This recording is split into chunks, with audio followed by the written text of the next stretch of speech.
Welcome to Voices from the Bench, a dental laboratory podcast. Send us an email at info@voicesfromthebench.com or look for us on Facebook at Voices from the Bench. Greetings and welcome to episode 198 of Voices from the Bench. My name is Elvis. And my name is Barbara. What's happening? Oh, we said it at the same time. What's happening? I got the day off, so I'm just relaxing. Went for a run. It's beautiful, 75 here in Florida. 75. I woke up to 4 degrees. I think we're up to 8 now. Oh my God. Yeah, that's too cold for me. Even I won't go running in that. Yeah, that's like, I don't even know. I wouldn't even be able to handle that. I let the dogs out and my face hurts. That's how cold it is. Wow. Seriously, wanting to get out of this cold. Yeah. Visions 21 is only about 2 weeks away. I know. I went shopping today. Oh, yeah? You get some new gambling clothes? Is that what you did? Yep, sure did. I can't wait. It's been so long. It's been about 2 years since I've been. Same here. So the podcast, we will not be there recording, but I'm going to be there with Preet, and Barb, you're going to be there doing what? I'm going to be... What are you going to be doing? I'm going to be there listening to all of the speakers and talking to all my friends and networking and maybe have a cocktail or two. Nice. That's what it's all about, people. It's all about connecting and talking with other people in our industry. So there's still time to sign up. They have no vaccine mandate, like certain Chicagos that are coming up. Mm-hmm. So Visions 21, January 20 to the 22nd in Las Vegas. So make sure you head over to nadl.org/events to see the lineup and to register. I think it's going to be in the 60s there. So for me, I'm very much looking forward to it. I bet you are. So every year there is a vote to determine the best dental-related podcast. We've participated in many, many years. I think this is our 3rd or 4th year. I think it's 4th. 4th year. Actually, one of the years we did really well. So let's see if we can do it again. So there are so many podcasts for dentists, hygienists, dental assistants, and the office staff, and there is still only one for dental laboratories. Or we should say there's only one in the U.S., as we will find out later in this episode. So we're asking the industry to rise up and come together and let all of the dental people know that the laboratory is the best aspect of dentistry. Head over to dentalpodcast.org or to the link on this episode's show notes before January 31st to vote for Voices from the Bench. We are, of course...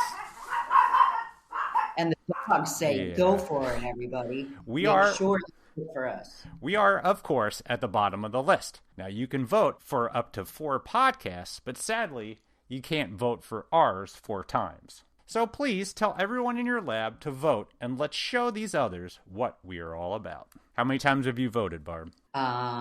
This year, none. Well, let's get on that. Last year, at least 5. Yes. Let's see if we can do at least 6 this year. All right, I'm in.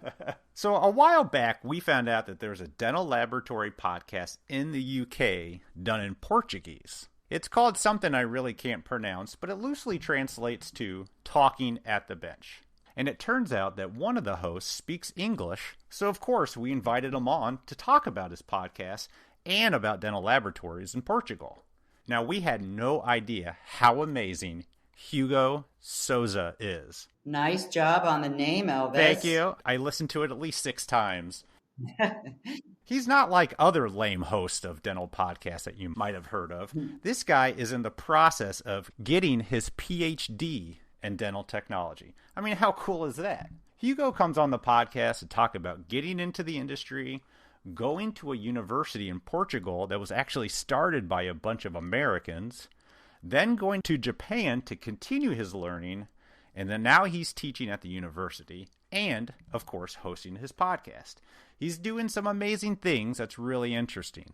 So join us as we chat with Hugo Sousa. Whitmix is super excited to announce the new Pro 4K large format 3D printer from Osaka. The open material printer for 385 nm and 405 nm resins features renowned Osaka reliability and super fast print mode for large batch printing of virtually all print resins. It's ideal for printing any kind of model, dentures, splints, surgical guides, impression trays, and more. As with other Osaka printers, the Pro 4K features the SPS, Smart Positioning System technology, which ensures that the build platform is in the correct position when forming each layer, providing repeatable accuracy and production continuity. The Osaka Pro 4K DL printer is priced at under $25,000, has a large build plate, and is available in both versions. For more information about the Osaka Pro 4K, visit whitmix.com. We appreciate your support of the podcast, Whitmix.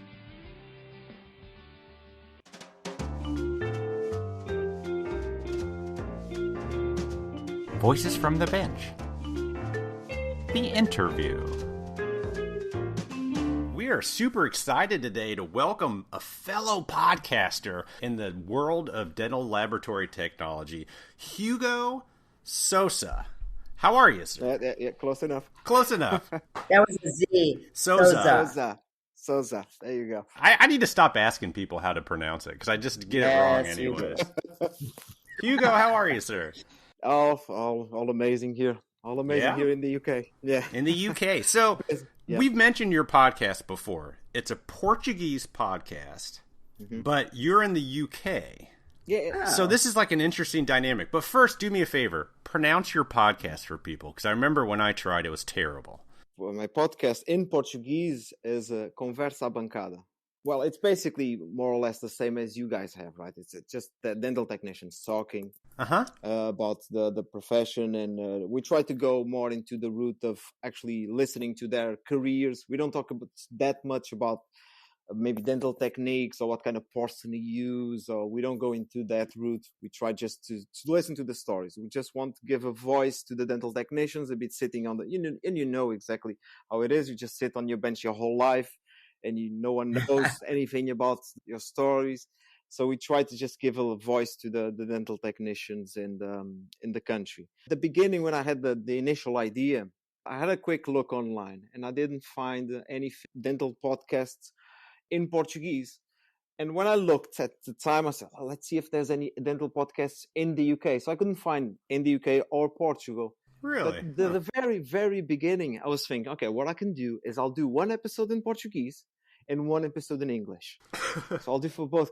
Because let's be honest, Elvis, I was thinking that, this is going to be really easy. This is not going to take any of my time. No. It's just literally talking, recording, and posting. It's going to be really easy. But then when I actually started doing it, I sent a little audio in Portuguese to a colleague of mine in Portugal.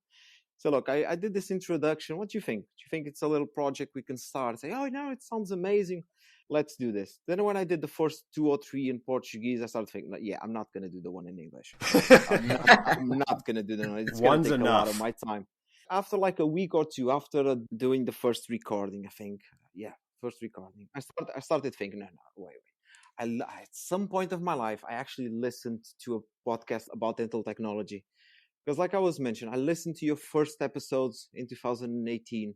But because at some point I changed labs here in the UK, and the lab that I moved to, I wasn't allowed to use headphones or anything. What? At that point, I stopped listening to your podcast.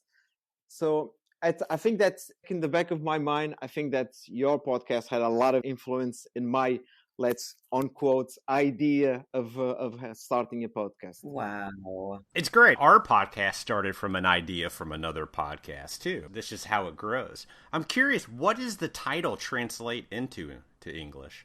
Talking at the bench. Oh, nice. Oh. Yeah. Talking at the bench. I like it. Yeah, I think So take us back, because we like stories as well. So take us back to how you actually, before your podcast, how did you get into the industry? How long have you been in it? And what do you do at the bench? I'm a second generation, I think, like Barb is. Nice. I'm a second generation. My dad is a dental technician in Portugal. He's like the old school, like he only does removable, has nothing to do with implants, or doesn't know what a porcelain furnace is. Oh, wow.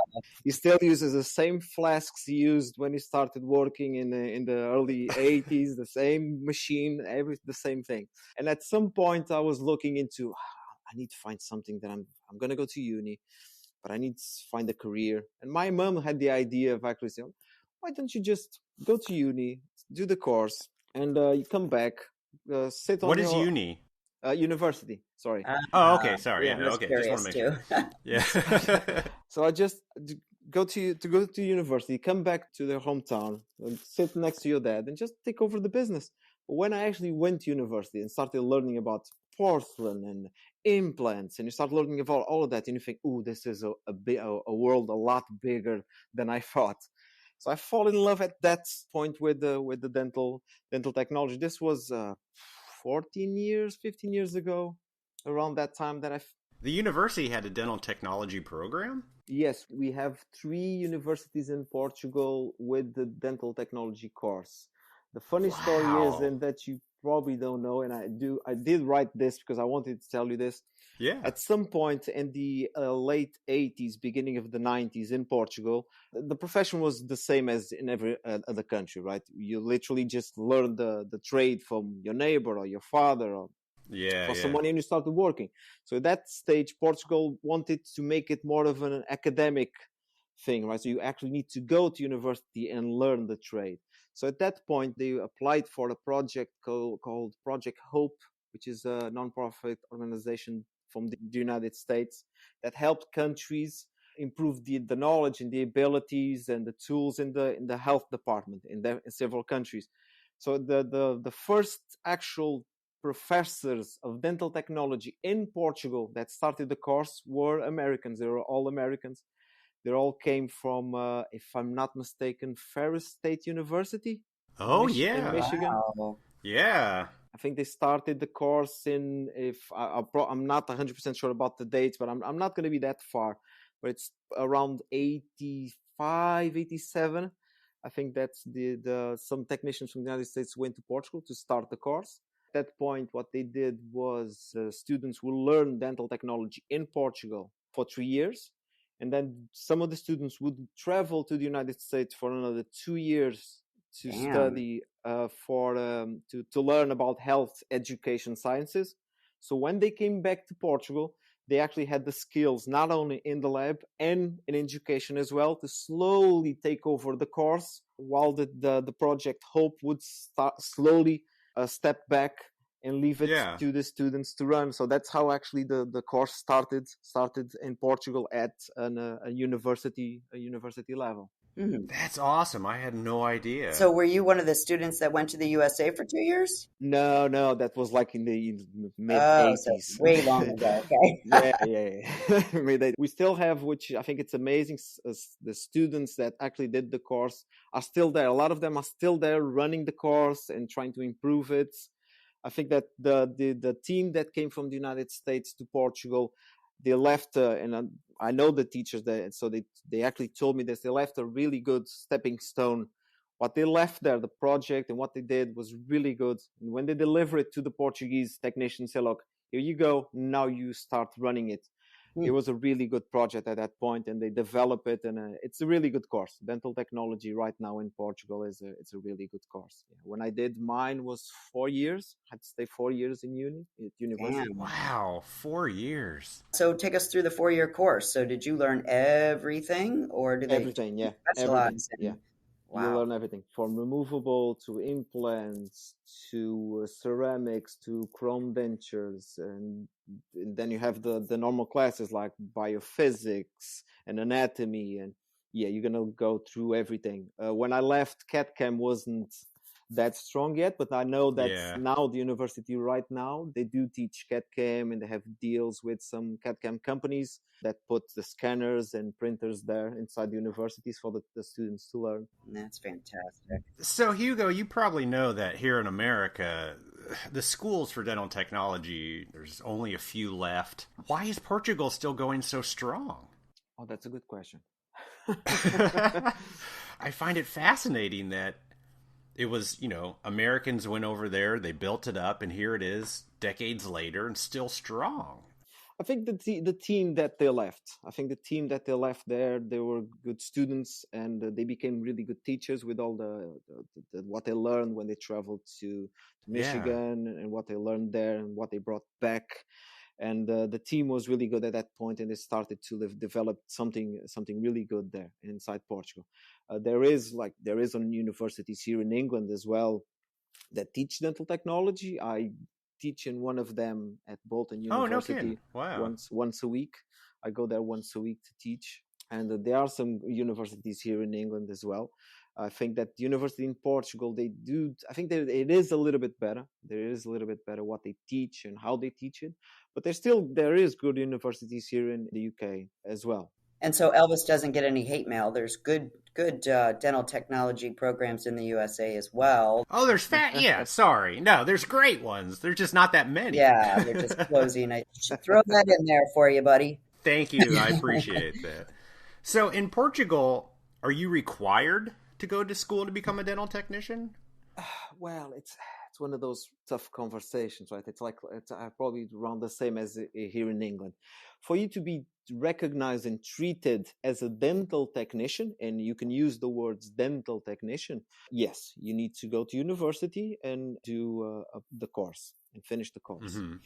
But if like here in England, if you grab someone out of the street, sit him in the lab, call him a process worker, and you sign off his jobs and you take responsibility for the job before he leaves the lab, yeah, you can still employ someone that actually doesn't have the degree. Still employ him, but again, he's not treated as a dental technician. He's a process worker. Yeah. And probably makes less money, huh? He probably makes less money, yes. Yeah. Yes. What the university in Portugal started to develop, and you have a little bit more, and you have it in England as well, is you can start doing a master's degree, or you can do a PhD in dental technology as well. So they started to develop all of those higher steps in education. You could have a PhD in it? Wow. Yeah, it's actually, funny thing is I actually started mine 3 weeks ago. So wow. Good for you. Let's see how that goes. Let me know if I need to redo the introduction as Dr. Hugo. In 4 to 6 years, we'll talk. Oh, okay. One thing that I wanted to mention here is if you actually have some listeners that want to go into that route of maybe getting a master's degree in dental technology or a PhD, but I'm not 100% sure about this. I'm sure that you can confirm this. But doing a master's degree or a PhD in the US, it's going to be really expensive. Oh yeah, really expensive. Yeah, talk about all of education's really expensive. 60 grand a year or something like that for a PhD. Yeah.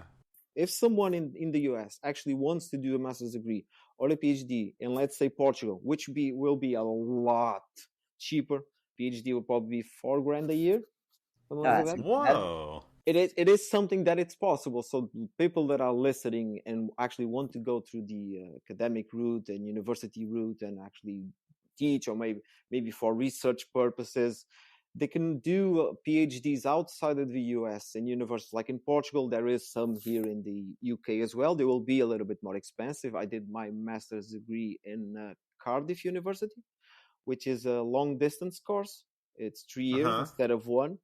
You don't actually need to go to the university. Everything is online. Everything is e-learning. Practical work will be sent from the UK, from Cardiff, to any part of the world.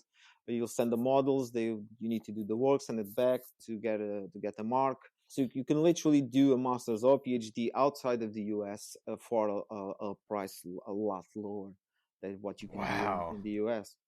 You don't hear about that too often, people getting their master's degree in it. It's cool. Hey, so did you follow your mother's advice? And when you graduated in Portugal, did you go back home and work with your father? No, I didn't. I'm sad to say that I didn't. No, my dad retired 2 years ago, if I'm not mistaken. 2 years ago. And the lab is still there. My dad still does a little bit of work. But nobody ever retires. There. Yeah. The lab is still there. No, I didn't. I think that I blame ceramics, because my dad doesn't do ceramics, and I fell in love with ceramics from the start, from the beginning at university.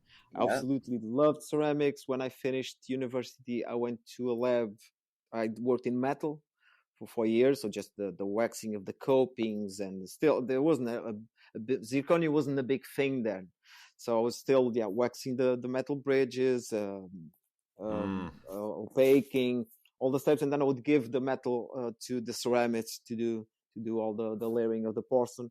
But I always look at that and say, I want to do this. I want to be a ceramist one day. That was the goal. Yeah.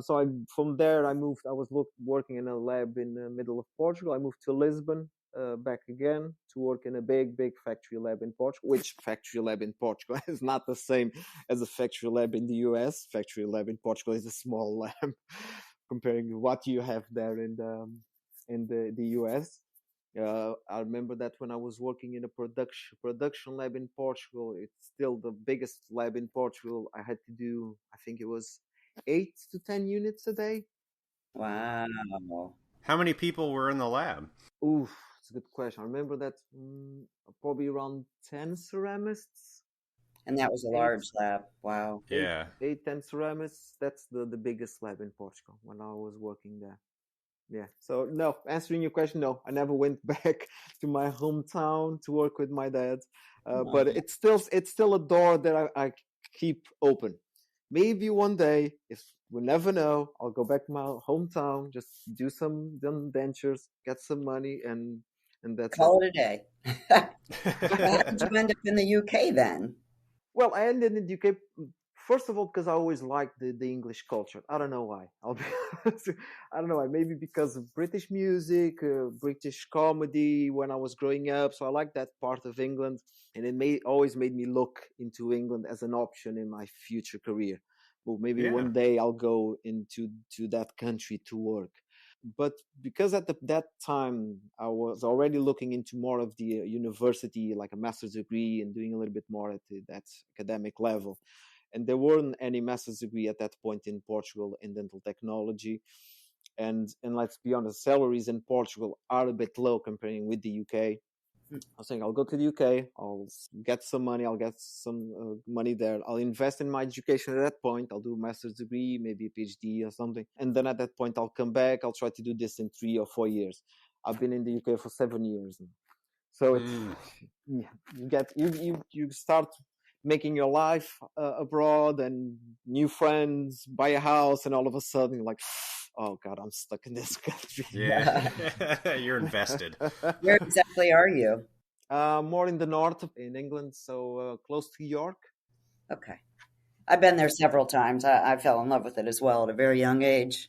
I just love it there. It's a nice place to live, especially. I always say that even for my friends in Portugal that want to come and visit England, I always say, look, don't just come to England and visit the big cities. Don't just go to Manchester or Liverpool. Try the little towns in England. I think that's the best part of England. It's the little towns. You feel the culture and you still have all that tea culture that you can go to the little tea house and have a tea and a scone and all that culture that the English still have. The pub culture after work, go with your mates to the pub and have some beer. That culture is still there, and it's really nice. The big cities is the same as the US. It's just people just running from commuting from work home, and no one's talking with you. And I always say that try the little towns. Cool. So when you went to the UK, did you have a lab lined up to work at? Yes, I was really lucky at that point. I actually went on Facebook, met a Portuguese guy that was already working here in the UK at that point. I just sent him a message saying, look, I'm just to start the conversation. Look, I'm thinking about going to the UK. Do you know anything?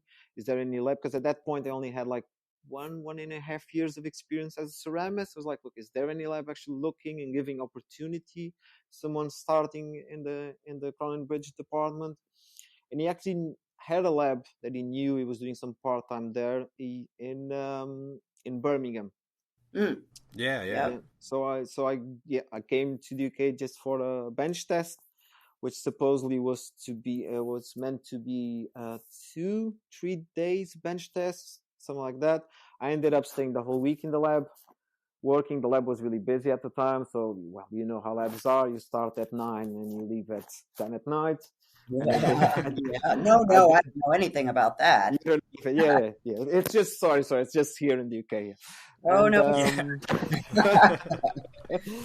So yeah, I ended up staying late every single day and going to dinner with the owner of the lab every night. And we started a friendship at that point, and he gave me a job offer. I think I was really lucky, to be honest with you, because he actually owned a little house close to the lab, which is always something a little bit hard when you move to a different country. Like, okay, I need to find a house. How does this legally work? Sure. Can I legally rent a house? How are all these steps? And open a bank account? How does this work? And he actually said, look, I have a house. I can rent you a room. I'll go with you to the bank, and if they ask if you're employed, I'm your boss, so I'm sitting right next to you, and say he's employed with me. So yeah, I was really lucky at that point. When I actually started, the beginning was, I think it was really nice to start like that. Yeah. Wow. But the bench test was 2 to 3 days? Yes, it was 2-3 days. Yes, I still remember That's that. intense. I've never heard of something that long. It is, because after that I already changed labs a couple of times here in the UK, and I think it's the only time that I actually did the bench test for 2 or 3 days. Normally just 1 day you come in, build some crowns, and let's be honest, we all work as dental technicians. If you want to see is like as a ceramist, you just hit him, give him a couple of centrals and laterals, and you can quickly see what he can do at the bench, right? Mm-hmm. Yeah. And but yeah, that one was a bit longer. Yeah. Do you use Emacs? No, I use Lisi. Lisi, okay. Lisi Parson, yes. Normally I use GC. For metal or for the zirconia or the lithium disilicate, I use GC. Do you guys still do a fair amount of PFMs over there? I think Elvis and I talked to somebody at one point and said there's still quite a lot of PFMs in England. In the lab that I'm working right now, no, we don't do a lot. We actually try to push the dentists and not. Same. No. Oh yeah. But everybody does. Yeah. because what I learned when I moved to England at the beginning, what I did was, I hope it was a good plan. Let's see in the future. But what I did at the beginning was I spent the first 4 years here in England not saving any money, just investing all the money that I got on my salary and in courses. So I was literally just doing courses. Jeez. So I'm still a little bit into a little bit of the old school way of layering porcelain. I'm not a big fan of just the buccal side. I'll be honest, I'm not. I don't think it's hard to create the translucency in this size of ledge. So I'm still a little bit of the old school layering with the cut back, but right now it's easier just to go with Emacs or zirconia. Even if you want to do a bigger layering, just do a smaller framework, and you can do it. At that point, what I did in my third year in the UK, I traveled to Japan for a month to study to study in the Osaka Ceramic Training Center, it's a 1-month course. And you basically spend the whole month carving teeth out of plaster blocks to learn morphology. Really? Yeah. Wow. How did you find out about that? I found out about that because of some dental technicians that I was doing some courses, and they mentioned it. I think one of the technicians that actually went to that school is working in the US. It's called Jungo Endo. Wow. I think he's still working there, and I attended some courses, and he did mention that. So, look, you want to learn morphology, go to this school, do the 1-month course, and you're going to spend for the whole month, you're just going to carve teeth out of plaster blocks. That's it. You're just going to carve and carve till you understand morphology and you know how to do it. So, yeah, I try to, at that point, the funny story about the school a couple of years ago was they only allowed 2 to 3 foreigners a year. Something like that. I think I was during 3 to 4 years in the waiting list just to get into the course. But at some point, they actually opened the school a little bit more to foreigners and allowed groups to come in. So I got a little group of colleagues, 3 colleagues from Portugal, another one was from Russia. And we all went to Japan to the school for a month, just literally to carve teeth out of plaster. So that's what we basically did. We did some layering as well of porcelain, but was basically just to learn morphology. Then when I came to the UK, what I did was I started with one of the colleagues that went to Japan with me. We started running a morphology course once a year. We teach morphology course in Portugal, and I started literally a week ago, doing it here in the UK as well. Just a morphology course in anterior teeth. Yeah. Well, I'm trying to run this through my head. So you spend a month carving plastic. How do you transform that into your ceramics? I mean, obviously you've learned morphology, but like, how do you put that to use? Like with a burr and with a brush? Yes, especially with the burr. With the burr, because if I know that you work as a ceramist as well, and you know that if you can get the dentin and the effects inside the porcelain in the correct position, right? The amount of enamel that you actually put after, it's not that important because you can always trim it back. But the important thing is the dentin and all the effects and the colors inside. So when you transfer that to porcelain, you can actually do more of one bake crowns. You do put your dentin and all your effects and colors in the correct position. Then you overbuild just slightly, your crown a little bit with the enamel.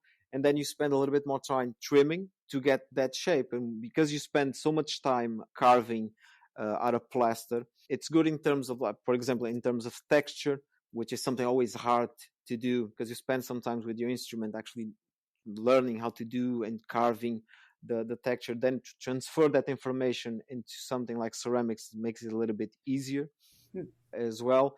One thing that I noticed there in the course is they basically teach you how to carve. You just use like two instruments to carve. You're going to use like a scalpel and a lacron. And you're just going to carve with that. When you transfer that information into ceramics, you'll start to see that normally dental technicians like to have 20 different burrs in front of them for every single thing. And then you start to understand that you don't need all of those burrs. You're probably going to need 2 or 3. You literally just need 2 or 3 diamond burrs, a couple of discs, and that's it. Yeah. But the burr companies want you to need all those burrs. Of course they do. Of course they do. And because you spend so much time looking into fine details while you're carving in plaster, you actually train your eye into looking into and finding those details in the crown that you're trying to copy. Okay. It's a really good training as well. Yeah.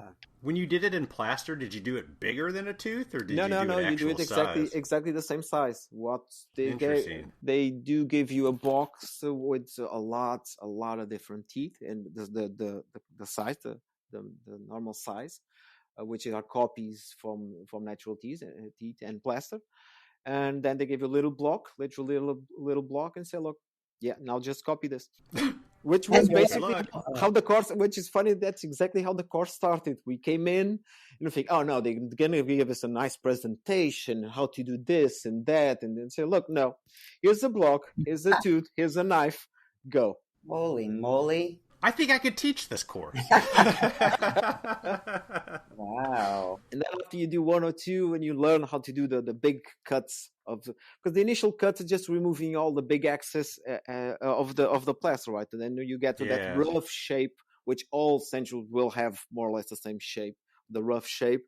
And then from there, you try to go into those last 10%, right? The fine details and the angulations and everything. And because plaster is a little bit like porcelain at some point regarding if you remove too much, you need to add in porcelain, which is something you don't want to do because you don't want to put it in the furnace again and just add a little bit more. And in plaster, if you remove a little bit, you just ruined everything that you've been doing, and you can put it in the bin and start all over again. So you do start to train your eye more into the details of how much you actually need to remove at every stage and every angle. It's a really good course. It's a really good course. I would advise anyone that has the opportunity to stop for a month. Or I do know that if you actually talk with the school, they will allow you to do a smaller version of the course, maybe 3 weeks, something like that. But I think I would advise anyone that actually has the time to travel and to do the course. It's a really, really good course. Do that same style when you teach the course now? Well, what I try to do, and maybe it's more than a European thing, maybe in the US, I don't know how it is, but people are not big fans of just someone of paying for a course and then just someone walks in, gives them a block of plastic and say, yeah, just copy this. No, they're not big fans. So we want a big show. Yes, we want lights and shows and fancy photos and yeah. So what I do is I'd still do that initial step. I'll be honest with you. I'll still do that initial step, which is a big of a shock, but I think it's good in the course. So the moment they walk in, I still give them a tooth and the knife and a block and say, look, do your best. And then during the course, I will do some presentations about the central. And then I tell them to carve the central. I'll do a presentation about the lateral. They carve the lateral, the same with the canine. And then because it's a 2-day course, what we do is, the tooth that you try to carve in the first day, you will do it again in the last day.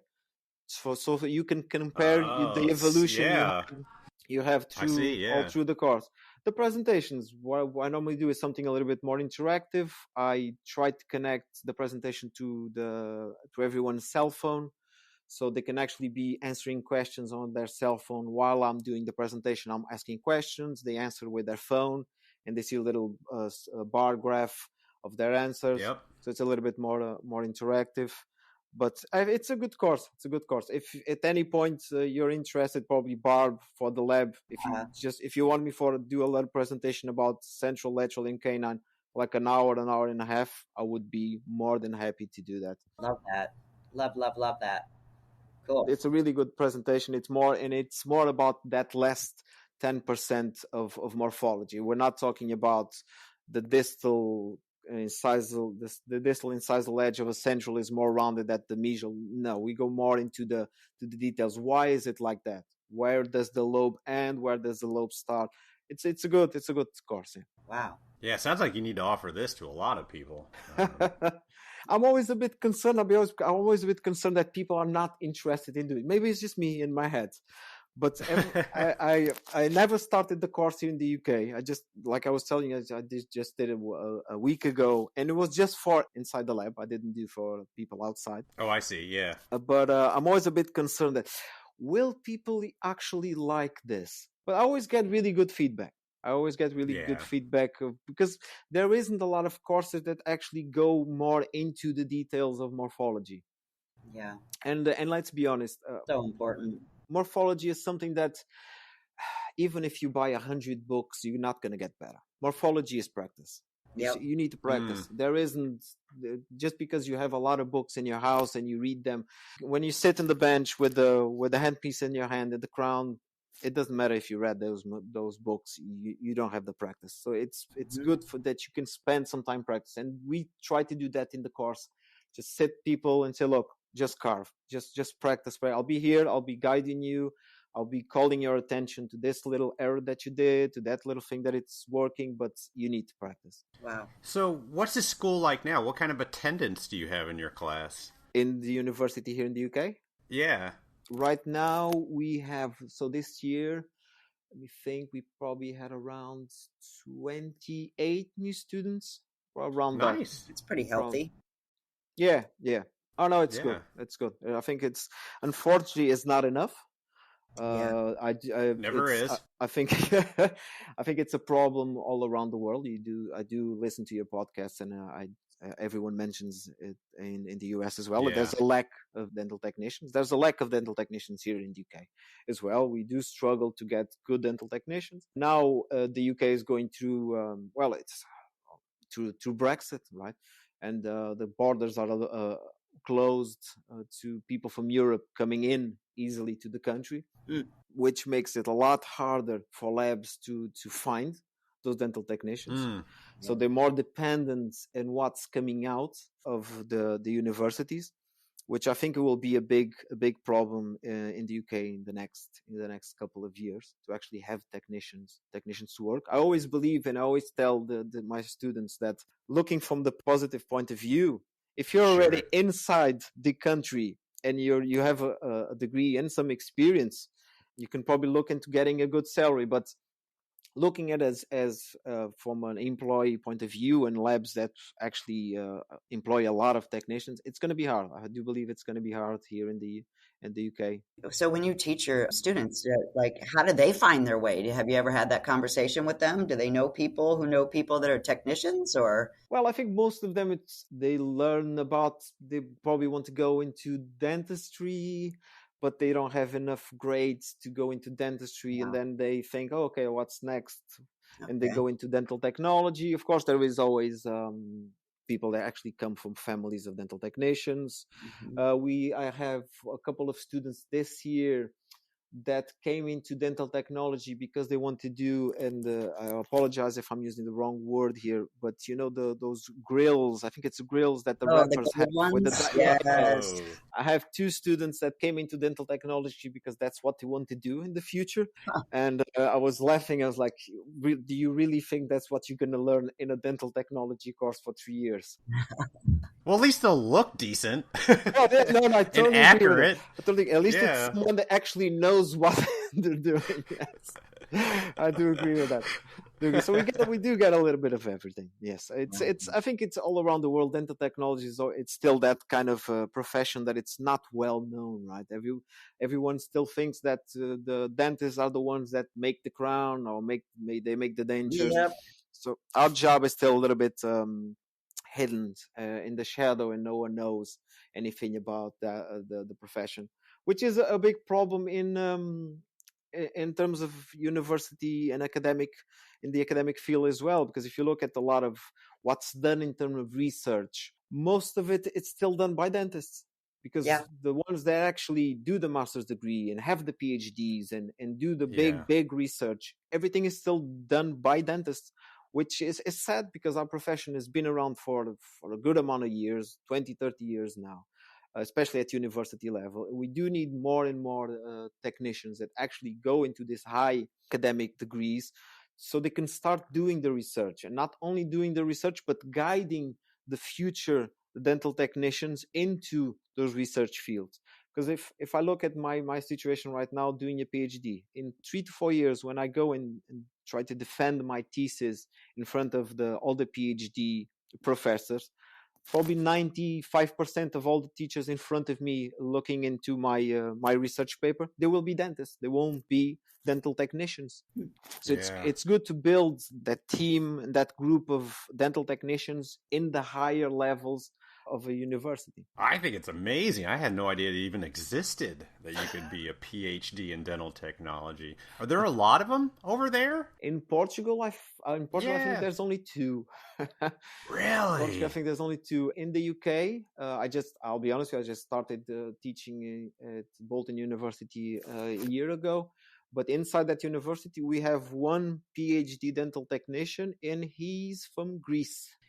When he came to the UK, he already had the PhD degree. So there is a lack in that part of our profession. Well, good for you, and good luck on it. Yeah, I will need some luck, yes, in time, especially time. We'll make sure we follow up with you in a couple of years. I don't know how you're going to do this and a podcast. Yeah, I don't know. We were having that conversation at the beginning, and I do admit that when I started looking into the podcast, I really, really thought there would be something that this is not going to take any of my time. Oh, nothing. I just record some really nice conversations. At the beginning, I was thinking, I want to talk with Portuguese technicians that work abroad, so I know the experience of them outside of Portugal. It's going to be really easy. And then you go into that rabbit hole. Say, oh, I want to do this. I need to do the editing. Oh, I want to put a little song at the beginning. You do all the editing. And then I went into, and I do thank you, because you were really open about me stealing, and I'm going to say stealing, some of your memes. He's so good at those. I know. But I'll be honest, because I've been listening to your podcast for so long. I was saying, look, Elvis and Barb, they're not going to take this in a wrong way. And if I'm going to just borrow a couple of memes, because I had no idea. The thing is, I had no idea. When I started the social media platforms, I was just thinking, okay, I'll start a Facebook and Instagram page. I'll just put the episodes there and people will follow that's me. what we did. And then I was thinking, wait, people are not going to follow you if you actually don't put any content there. Mm-hmm. So I need to put something there. So I was like, oh no, I need to spend some time on this. Should I just put pictures of work? No, there's already a lot of that. Should I put research papers on the social media? Yeah, people are not going to sit on their phones on the toilet looking at research papers. No, I need to find something a little bit more interesting. And then I went back to your podcast and your social media. Let's see what these guys are doing. Ooh, memes. Oh, this is a really good idea. Let me see if I can. But because I needed content at the beginning, I didn't have any memes at the point, and I didn't know how to do them, to be honest with you. It's an art to actually know how to do them. So I'll say, what I'll do, the first couple of weeks, I'll just steal a couple. I'll send a message asking, just letting them know, say, look, I'm going to do this. I'm not trying to steal and just get the ball rolling in my social media, which it was exactly what I did. And now I know that you follow my social media page, although it's in Portuguese, so it's not. I know. I don't know what they are. I would love to steal some too. But I'm getting a bit better now. But I do agree with Barbara. Elvis plays at a different league. He plays at a Champions League level in memes. He's putting memes out almost every 2 or 3 a week. I'm putting like 1 a week, and I'm struggling. The sad part is I do one every day. Oh, God. Jesus. I don't know how you have the time. Not only the time, but the creativity to do it. Because he's a dork. I'm a dork. Oh, well said. Okay, so I want to know about your podcast. So how the heck did you come up with that idea, and how long has it been around? Oh, we started maybe 6-7 months ago, probably around that. We do less episodes, so we do one every 2 weeks. No ideas, Barb. No. Are they a full hour or half an hour or how long? Normally we do a full hour, but we're not too strict about the time. I'll be honest. Yeah, we're not either. Sometimes we do 40 minutes. Sometimes we do an hour and a half. We do have 1 or 2 that are a little bit longer, and you break them into 2 like you guys do. Yeah. That's a great part about podcasts. You're not held to a certain time. Yes, you are. Elvis likes to go an hour. Do not lie. he at least 58 minutes, because I'll be texting him saying, wrap up. I got to go back to the bench. And then we keep going, which I don't mind. But yeah, so tell the truth. So who was your first guest? Well, our first guest was actually one of the students for that course. The first student for the first university course in Portugal. He's one of the old school teachers in the dental technology course, and we thought that because his name is so big, not only at the university level but big in Portugal in the dental technology department, we invited him to be the first one. Yeah, was he a good friend? Because that's how we started. No, he is. Yeah. We begged all of our friends to be on it. And that's how we got started. Yes. He is a close friend, and he's actually one of my coordinators for my PhD. So no, he's a close friend. He's a really nice guy with a lot of years of experience. So that's basically what we're doing with the podcast now. We started. Like I was telling Elvis at the beginning, I think that when the idea came to my mind, I wasn't thinking about Voices for the Bench, but I do, and I fully admit that because I've been listening to you guys for so long, I think that in the back of my head, you guys had a lot of influence in that podcast and actually starting the podcast. So I thank you for that. And I do think that you guys are doing an amazing work there. When I found out about it, I thought it was super cool, that there's other ones out there. I hope that they do start to do more. I think one here in the UK would be amazing because the market here is a lot bigger than the one in Portugal. I agree. One that I would love to start to listen to would be one in Brazil, because Brazil is a big country in terms of dental technology. So I would love to see some podcasts from there. I think that would be amazing.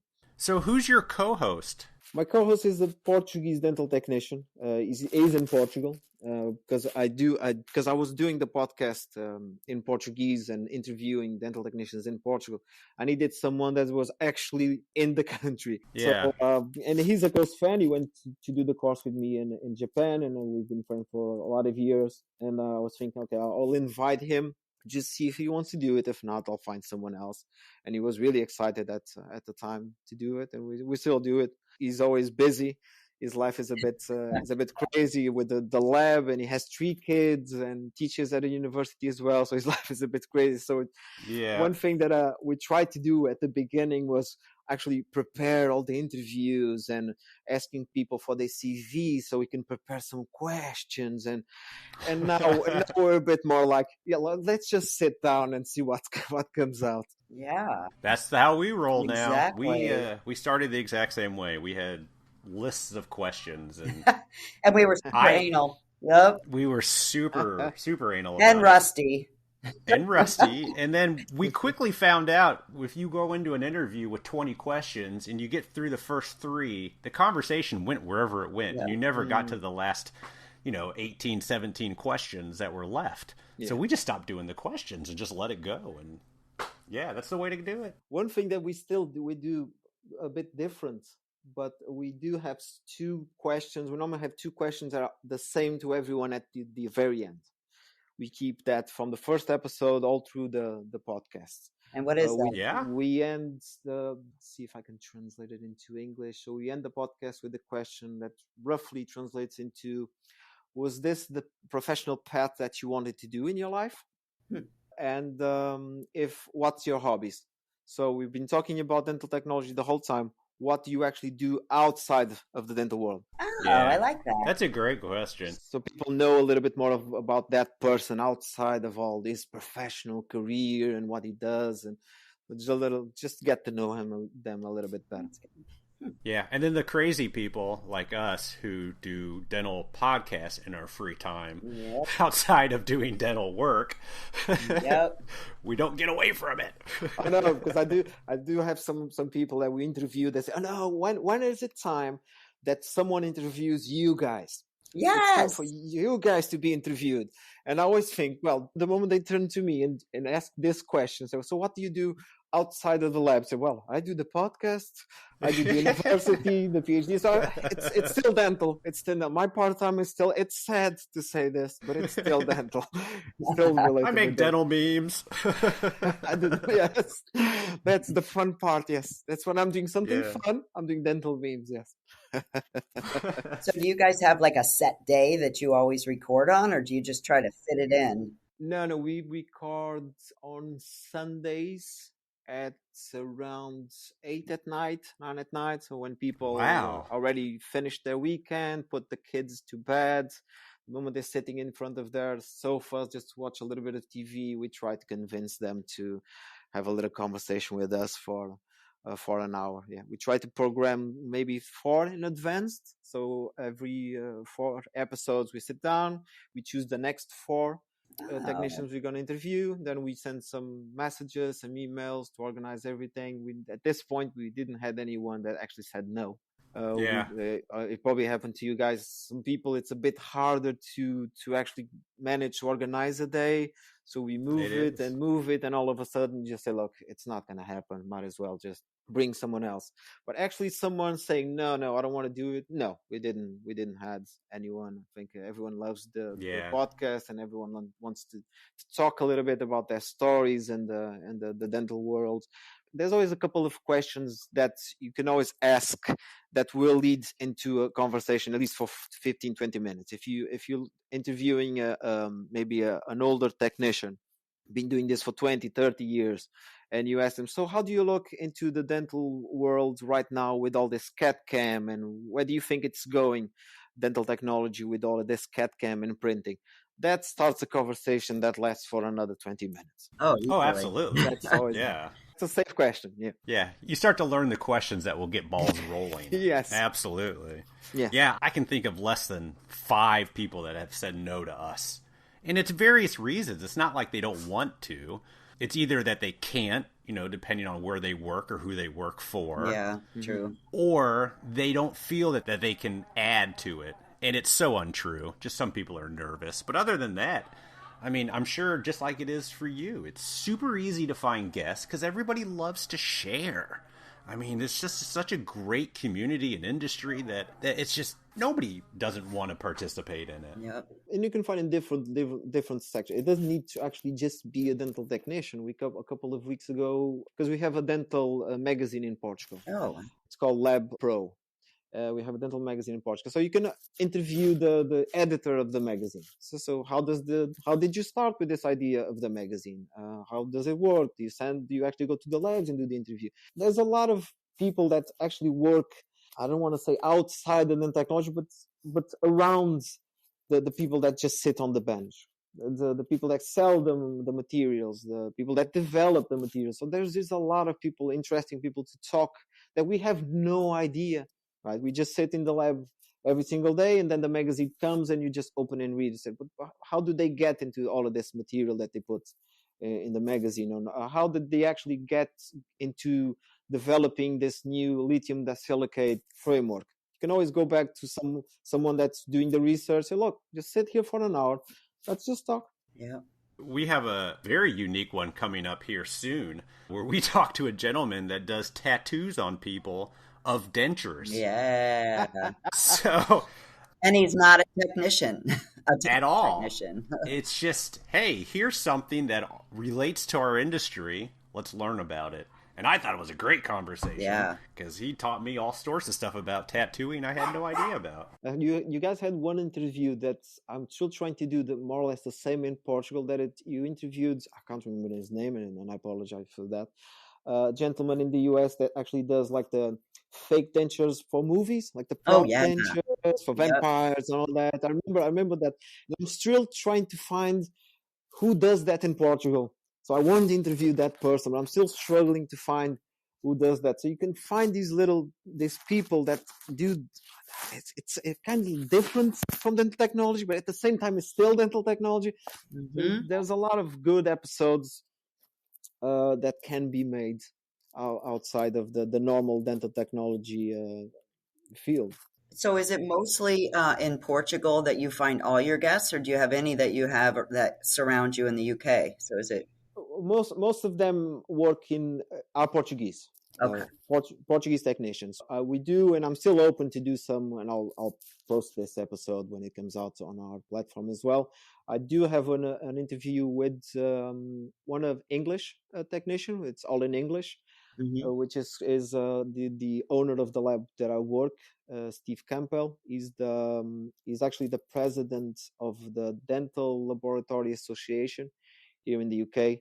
So I managed to sit him down and just have a little conversation, a little bit more into looking into how the dental technology is right now in the UK, how the situation for the labs, legal part, also how is it for Portuguese technicians to come into the UK. So having that kind of conversation with him, I try to get more Portuguese technicians that work abroad, so outside of Portugal, which I think it's always a good story, and people want to listen to how things are done outside of Portugal. Is the techniques the same? Is the market the same?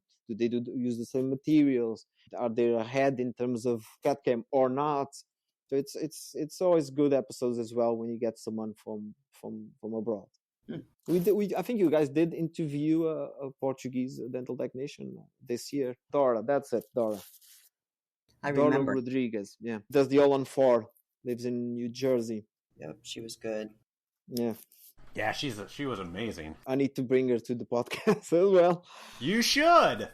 I need to get her. I need to send a message. Let me get through these next 4, and I'll send her a message. And a shout out to Gary Archer. If you know who's doing movie prosthetics in Portugal, reach out, man. Let's get you that cool guest on. Which episode will this be?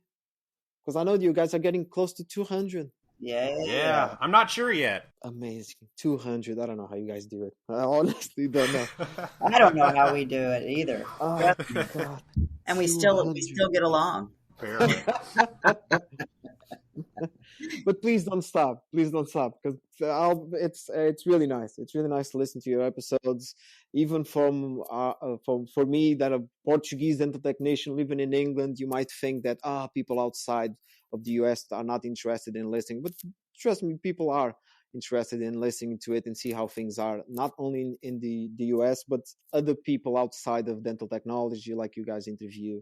It's good podcasts. It's really good episodes. Thank you. Oh, we appreciate it. And I'll make sure I send that check to you here soon. I was going to say, there's somebody on our fan page that we discussed that this past week, but I won't reference that now. But yes, thank you. That's nice to hear. One thing that I think we'll ever manage, I think we will never manage, is to actually get a sponsor. We'll never get a sponsor.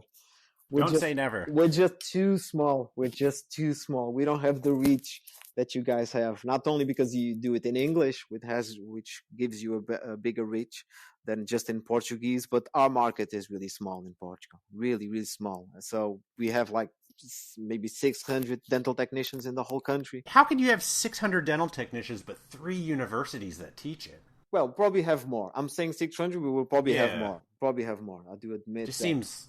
But yeah, amazing to me. It's good for a country that size with 3 universities. Yes, 2 are private. Yeah, I would say so. 2 universities are private, 1 is public.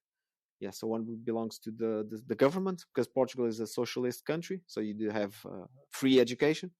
So 1 is public from the government, and the other 2 are private. You will pay a little bit more to study in them. Not close to the numbers you pay in the US. Not even close. Not even close. It's just good old America. It's day and night. That's why I was advising any listener at the beginning, if they do want to follow that route, have a look at what's available outside, like in Portugal, because I do know that they do e-learning for a master's degree, and they do teach it in English. And it's a recognized university. So, well, make sure you send me a link to that school, and I'll put it on this episode. I will send you a link. I think people should check it out. Yeah, I will send a link. If anyone at any point is interested or want a little bit more information or ask questions, just go to my Facebook and just drop me a message, or even on the podcast, just drop me a message on the podcast platform. I'm the one that runs all the social media. Awesome. I will answer to any questions. Well, same to you, Hugo. Keep doing what you're doing. We love it. And thank you so much for coming on our podcast and talking about it. Yeah. Does this mean that you guys are open if I do an interview to you? Sure. Absolutely. I don't know any Portuguese. I can't. Yeah, I was just going to say, I cannot speak Portuguese, but I barely grasp the English language, actually. So I've been following you struggling all through these podcasts to say people's names. Yes, I've been following that struggle. Yes. I just embrace it. I will get someone to help me with the interview that knows English. So don't worry. We won't be doing it in Portuguese. Don't worry. Awesome, Hugo. Again, thank you so much. No, thank you. Hopefully someday we get to meet each other. That'd be great. Yeah, it would. If at any time I could pop by, maybe, and do you know that you have a lot of dental shows in the US comparing to Europe? Lab Day Chicago in February. Yeah. One that I always remember, the one in Chicago. So yeah, if any time I go there to teach a course or presentation or just go to a dental show, I will let you guys know. Absolutely. I'll make the trip. Thanks, Hugo. Have a great day. Have a great one. See you. Bye-bye.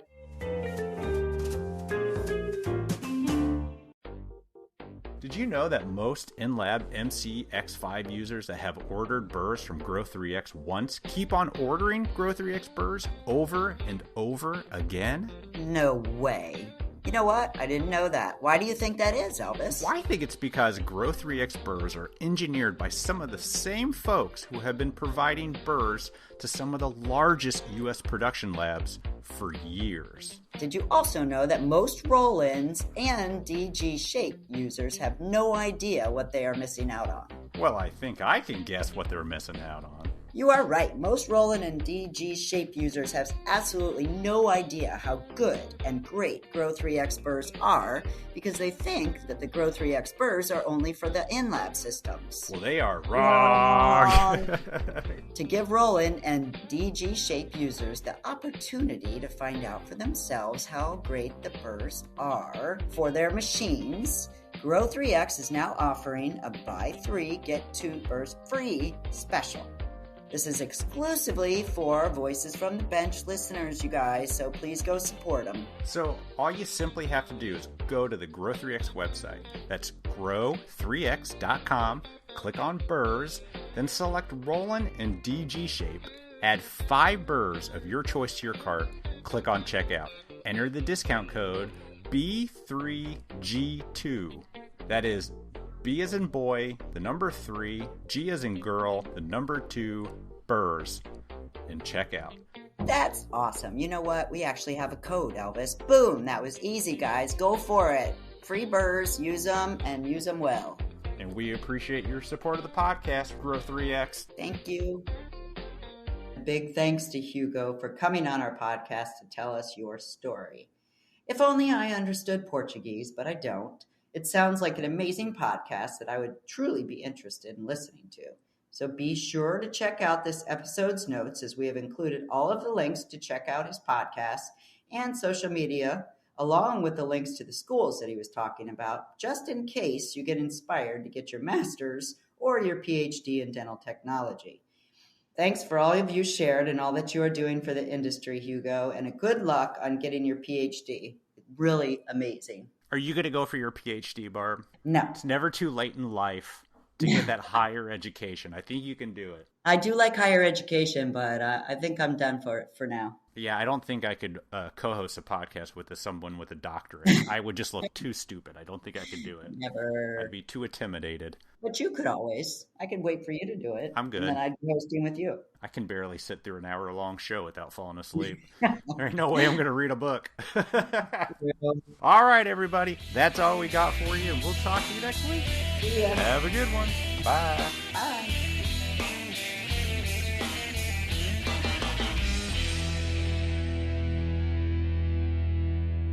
Planned out. I was like, what is this planning business? I know.